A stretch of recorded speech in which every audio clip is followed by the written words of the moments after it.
கர்த்தருடைய பரிசுத்த நாமத்திற்கு ஸ்தோத்திரம் உண்டாவதாக.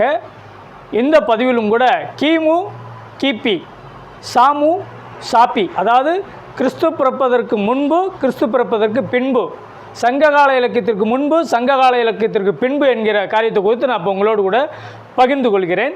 அதாவது கிறிஸ்துவினுடைய பிறப்பு உலகத்தினுடைய வரலாற்றை இரண்டாக பிரித்ததாக நாம் வரலாறு படித்த, தமிழ் கல்ச்சர் படித்த, இந்திய கல்ச்சர் படித்த, உலக வரலாற்றை படித்த எல்லா நபர்களுக்கும் தெரியும். நீங்கள் எந்த உலகத்தினுடைய மூலையில் இருந்தாலும் இந்த கிமு, கிபி தெரியாத ஆள் இருக்கவே மாட்டாங்க. இப்போ அவருடைய பிறப்பும் இறப்பும் உயிர்த்தெழுதலும் உலகத்தில் எங்குமே நடக்காத ஒன்றாக இருந்ததுனால தான் அந்த கிமு, கிபுவை என்ன செய்கிறாங்க, எல்லாருமே கணக்கிட்டுருக்குறாங்க. நீங்கள் உங்கள் தெய்வத்தை நீங்கள் மேலோங்கி சொல்கிறதுக்காக சொல்கிறீங்கலாம் கிடையாது. அப்படியெல்லாம் கிடையவே கிடையாது. கிமு ஒரு சரித்திரத்தை மெயினாக எல்லோரும் ஏற்றுக்கொண்ட உண்மைன்னா அதை நீங்கள் எல்லோரும் புரிஞ்சு தான் ஆகணும், ஏற்றுக்கொண்டு தான் ஆகணும். அதை யாராலையும் மாற்றவும் முடியாது.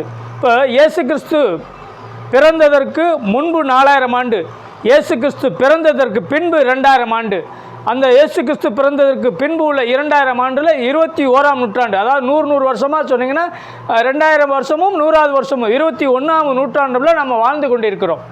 அப்போ வழிபாட்டு முறைமைகள் என்று எடுத்துக்கொண்டிங்கன்னா கிமுல ஈவுரு மக்கள், அதாவது எபிரேயர் கல்ச்சர் அப்படி என்று இயேசு கிறிஸ்து பிறப்பதற்கு முன்பு வாழ்ந்த யூத ஜனங்களுடைய முறைமை, அவர்கள் வழிபட்டு வந்த தெய்வம் யெகோவா.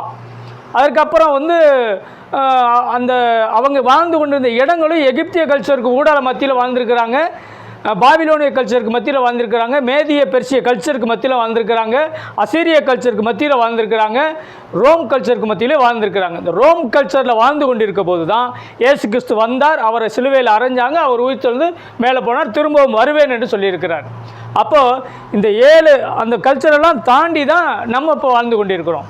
அப்போது இங்கே என்ன இந்தியாவில் அப்போ என்ன நடந்துக்கிருந்துச்சு அப்படின்னா, இந்தியாவில் வாழ்ந்த எல்லா மக்களும் இப்போ நாகரிகம் இருக்கு இல்லையா, சிந்து சமவெளி நாகரிகம், சுமேரிய நாகரிகம், இப்படிப்பட்ட நாகரிகங்கள் வழியாக நம்ம இந்தியாவுக்குள்ளே வந்த அநேக ஜனங்களும் உண்டு. அப்போது இந்த வழி நாகரிகம் வருவதற்கு முன்னாடி பண்டை கால தமிழர்கள், திராவிட மக்கள், திராவிடர்கள் சொல்லும் இல்லையா, பண்டை கால தமிழர்கள், இன்றைக்கி தமிழ்நாடு என்று எடுத்துக்கொண்டாலே நம்ம வாழ்கிற பூமியை மட்டும்தான் தமிழ்நாடு என்று சொல்கிறோம். ஆனால் ஆரம்ப நாட்களில் உள்ள, ஆரம்ப வருஷத்தில் உள்ள தமிழ்நாடு என்பது கேரளா தொடங்கி, அதாவது கன்னியாகுமரியும் அந்த கேரளா தொடங்கி ஒடிசா வரை தமிழ்நாடு என்று தான் சொல்லப்பட்டு வாழ்ந்த பூமியாக கருதப்படுகிறது. இப்போ இங்கெல்லாம் வாழ்ந்த குறுநில மன்னர்கள், பெருநில மன்னர்கள், அதாவது சேர, சோழ, பாண்டி மன்னர்கள், இவங்கெல்லாம் எப்போ வாழ்ந்தாங்க, அதற்கு முன்னாடி வாழ்ந்த குறுநில மன்னர்கள், இவர்களெல்லாம் வாழ்ந்ததற்கு முன்னாடி வாழ்ந்த பண்டைய தமிழர்கள், பழைய கால மக்கள்கள், அவங்களெல்லாம் எதை வணங்கினாங்கன்னா இயற்கையை தான் வணங்கினாங்க. அவங்க யாரை வணங்கினாங்க? இயற்கையை தான் வணங்கினாங்க. அவங்க இப்படித்தான் இயற்கையை தான் வணங்கினாங்க என்கிறத சொல்லுகிறது சங்ககால இலக்கியம் முன்னாடி கிமு இருக்கு இல்லையா, கிமு 300 அப்படி என்று பாடும் பொழுது சங்க இலக்கியத்தில் பாடப்பட்டதான 8 தொகை பாட்டும் 18 பாட்டும் தான். 18 பாட்டுன்னு சொல்கிற 8 தொகை பாட்டு 10 பாட்டு, இது 2 சேர்த்து தான் 18 பாட்டு என்று சொல்லுகிறோம். அதில் 8 தொகை பாட்டு என்று சொல்லும் பொழுது நற்றிணை, குறுந்தொகை, கலித்தொகை, அகநானூறு, புறநானூறு, ஐங்குறு நானூறு, 18 10 பரிபாடல், இதுதான் 8 தொகை.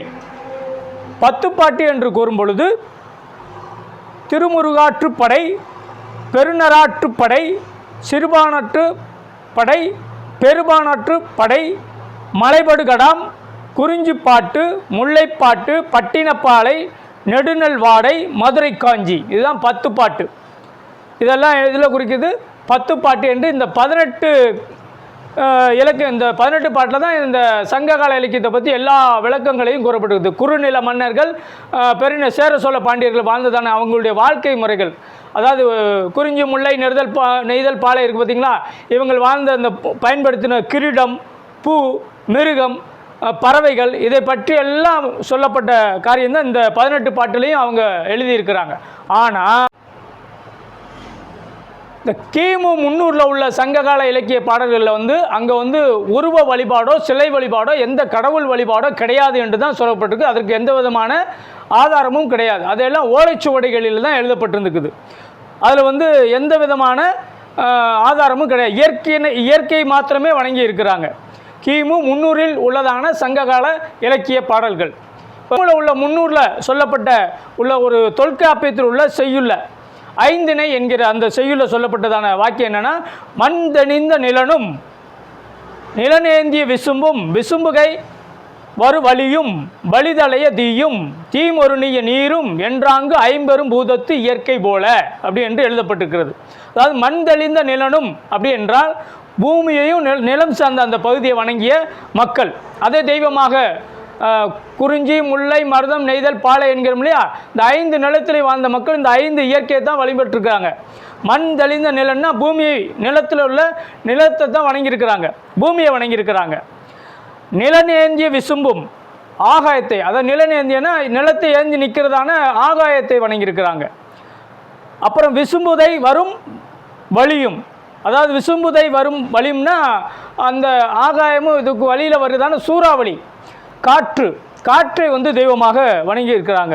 வழிதலைய தீயும்னா அந்த காற்றினால் மரங்கள் உராய்வுப்பட்டு அது ஒன்றோடொன்று உரசி தீ வந்து நெருப்பு வந்து அக்கினி வந்து அந்த அக்கினி மூலிமா அநேக அழிவுகள் வர்றதை பயந்து முதல்ல பூமியில் உள்ள நிலங்களை பார்த்து ஆச்சரியப்பட்டு அது விளைவிக்கிறதான புல்லுகளையும் பூண்டுகளையும் அது படைக்கிறதான எல்லாத்தையும் கண்டு ஆச்சரியப்பட்டு அதை தெய்வமாக வணங்குறாங்க. அடுத்து அதை ஏந்தி நிற்கிறதான ஆகாயத்தில் உள்ள நட்சத்திரங்களையும் அதனுடைய படைப்புகள் எல்லாத்தையும் பார்த்து அந்த கடவுளாக வணங்குறாங்க. அதில் உள்ள சூரிய சந்திரன் எல்லாம் அதெல்லாம் அப்படி வணங்குறாங்க இயற்கையை. அதே போல் விசும்புதை வரும் வழினா காற்றை வணங்குறாங்க. ஏன்னா அவ்வளோ சூறாவளியாக வந்து ஒரே நேரத்தில் எல்லாத்தையும் புரட்டி போட்டுருது இல்லைங்களா, அந்த காற்றுக்கு பயந்தனால காற்றை தெய்வமாக வணங்குறாங்க. வழிதலைய தீயும், இதனால் ஏற்படுகிறதான தீக்கு மத்தியில் யாரும் உள்ளே போக முடியாது. எவன் போனாலும் என்ன செஞ்சிருவோம், கொன்றும், செத்து போவோம். எவ்வளவு நாளும் கொடுத்தாலும் வாங்கி கொள்ளக்கூடியது ஒரே இது வந்து தீ தான்.